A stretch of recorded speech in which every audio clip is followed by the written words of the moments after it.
साथियों, सभी का मोस्ट वेलकम है। आज हमारी इस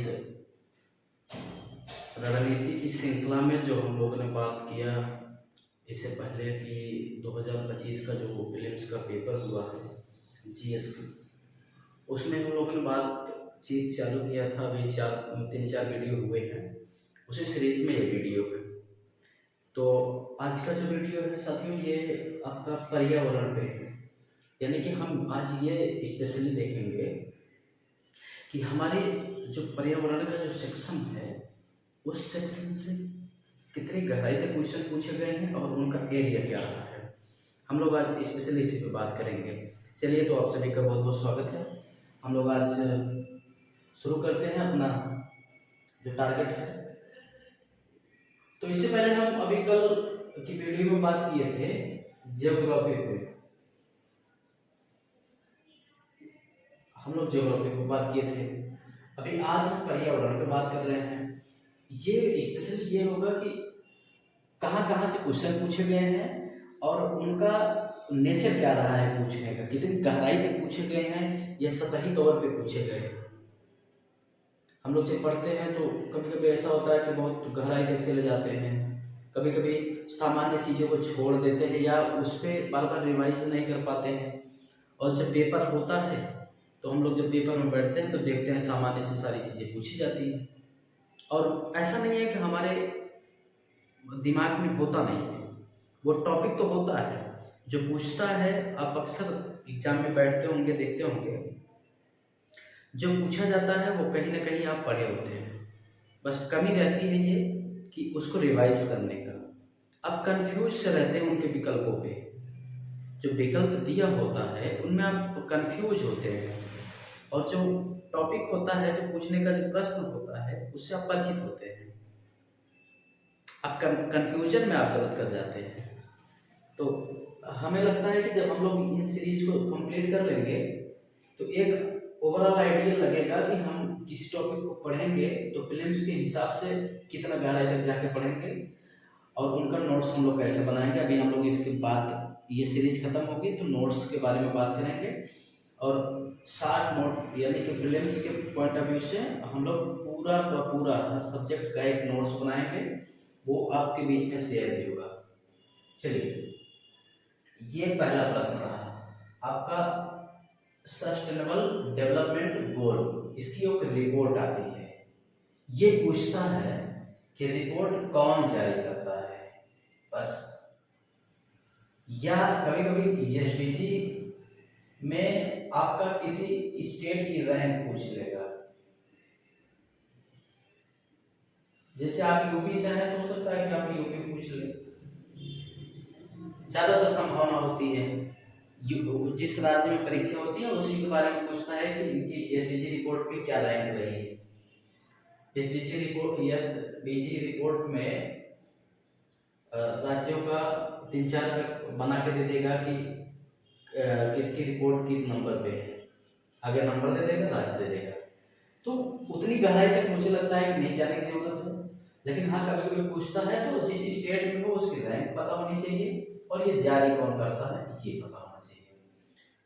फिर सस्टेनेबल डेवलपमेंट की परिभाषा, यानी कि धारणीय विकास जो है इसकी परिभाषा, एकदम सामान्य सी चीजें पूछी जाती हैं, इसकी परिभाषा हमको बताना है। और एजेंडा 21 की परिभाषा, हम लोगों ने एजेंडा 21 तय किया था कि, और उस टाइम इसके बारे में, एजेंडा के बारे में क्या बातें हुई थी, क्या है ये, वो उसको थोड़ा सा परिचय। फिर हम लोग प्रश्न नंबर 3 पे आते हैं। फिर सस्टेनेबल डेवलपमेंट और इंडिया, यानी कि जो धरती विकास है उसका इंडिया से क्या संबंध है, ये पूछा गया था खास तौर पे।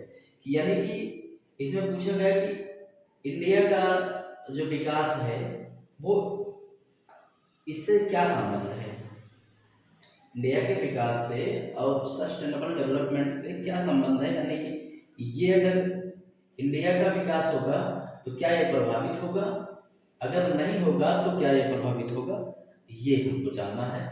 और ये स्टेटमेंट का सवाल था, इसमें पूछा गया था कि जनसंख्या का विश्व से तुलना, यानी कि भारत की जनसंख्या के बारे में पूछा गया था। ये शायद मुझे लगता है पूछा गया था कि ये 6 स्थान पर है क्या, लेकिन हम लोग जानते हैं चाइना के बाद दूसरे स्थान पर थी, लेकिन अभी के हाल के आंकड़े जो बताते हैं वो प्रथम स्थान पे है। ये चौथा, वैश्विक पर्यावरण सुविधा, ये एक रिपोर्ट होती है। ये क्या है, रिपोर्ट कौन जारी करता है, बस इतने से ऊपरी सतहों से पूछा गया, बहुत गहराई में नहीं पूछा गया। HDI ह्यूमन डेवलपमेंट इंडेक्स, इसका थोड़ा सा परिचय जाने, और प्रकाशित कौन करता है और नेतृत्व करता कौन है, बस इतना ही पूछा गया है। प्रकाशित कौन करता है, नेतृत्व करता कौन, और ये पहली रिपोर्ट, फर्स्ट रिपोर्ट कब जारी हुई। बस किसी भी चीज के लिए बस इतना ही पढ़ना है, इससे गहराई में जाने की कोई जरूरत नहीं है। अगर आएगा तो किसी से नहीं होगा, तो उसके लिए आप परेशान ना हो। प्रीलिम्स के लिए बस इतना ही पढ़ें। इकोसिस्टम पूछा गया था, इकोसिस्टम पारिस्थितिकी तंत्र, इसमें पूछा गया था कार्बन चक्र, बस ये पूछा गया था ओजोन लेयर। आपको पता होगा कि क्षोभ मंडल हम जिसमें रहते हैं, इसके बाद समताप मंडल, इसके ऊपरी हिस्से को वही ओजोन लेयर होती है, यानी कि दोनों को मध्य में ही, और समताप के नीचे ही क्षोभ मंडल के ऊपर मध्य में ये ओजोन लेयर होती है, O3। इसके बारे में थोड़ा सा परिचय पूछा गया था। और रामसर साइट, यानी कि आप जानते हैं ईरान में एक समझौता हुआ था, उसके बारे में पूछा गया है। और ज्यादा कुछ नहीं पूछा गया है, बस इतना पूछा गया है कि यूपी के स्थल, रामसर साइट में कौन कौन से स्थल हैं यूपी के, 2-3 नाम पूछे गए थे। तो जब पता रहेगा तो आप कर जाएंगे। और लाइकेन के बारे में पूछा गया था, ये इसको कहा जाता है कि पर्यावरण सूचक होता है, यानी कि देख रहे हैं पर्यावरण सूचक। और अगर ये जिस क्षेत्र में ज्यादा बूम करता है लाइकेन, यानी कि ज्यादा बढ़ता है, आप मान के चलिए वहां प्रदूषण ज्यादा है, वहां प्रदूषण ज्यादा है।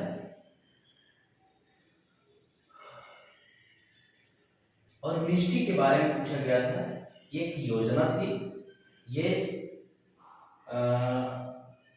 तटों पे जो मैक्रो होते हैं उनके लिए था ये मिष्टी योजना, उसको पूछा गया था। फिर 11 नंबर का प्रश्न है पर्यावरण वहन क्षमता।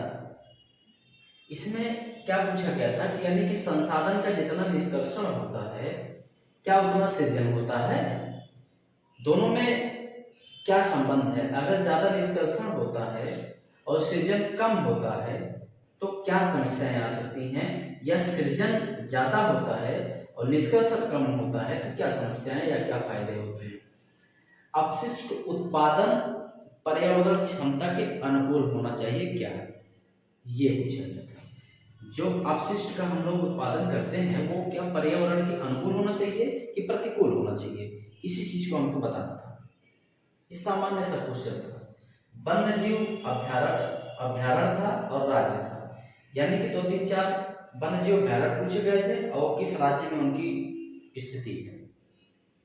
और ये आपका दिवस और तारीख, यानी कि जैसे पूछा गया पर्यावरण दिवस, आगे जैसे 5 जून, इस टाइप के 2-3 लाइन में पूछे गए थे, उसको मैच कराना था, यानी कि क्या ये मैच है, क्या ये मैच है, क्या ये मैच है, नीचे A B फिर अगले में C D, इस टाइप का दिया था। तो इनमें कौन मैच नहीं है उसको कभी कभी छांटना होता है, या कौन कौन मैच है उसको छांटना होता है, उसको ऑप्शन में देना होता है बस। और 14 नंबर का है बायोस्फीयर रिजर्व और स्टेट, ये हमारा पर्यावरण था। अब देख सकते हैं कि पर्यावरण बहुत गहराई तक नहीं पूछा गया है, हम लोग समझ नहीं पाते हैं, भटकते रहते हैं मैटर के चक्कर में,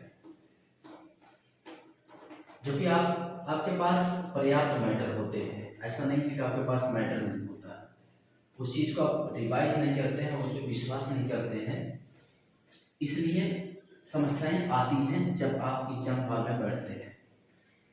तो एग्जाम हॉल में बैठने से पहले अपने मैटर को बार बार रिवाइज कर लें, तो वही पर्याप्त होगा। तो हम लोगों ने अभी बात किया पर्यावरण पे, कल का जो बात हुआ था वो भूगोल पे, भारतीय और विश्व का भूगोल। आज जो बात हुआ था वो पर्यावरण को लेकर के बात हुई थी। और हमारा अगला वीडियो जो आएगा वो हमारा होगा इकोनॉमी। अगला वीडियो इकोनॉमी होगा। इसके नेक्स्ट वाला वीडियो जो होगा वो पॉलिटिकल साइंस होगा, यानी कि राज्य व्यवस्था होगा। और कल का वीडियो हमारा जो होगा वो भारतीय अर्थव्यवस्था होगा। दो वीडियो ये आएंगे, उसके बाद साइंस का आएगा। ठीक है, हम लोग मोस्टली 90% सिलेबस जो होगा कवर कर लेंगे। तो इसी के साथ चलते हैं, हम लोग लेते हैं विदा। आप सभी को नमस्कार।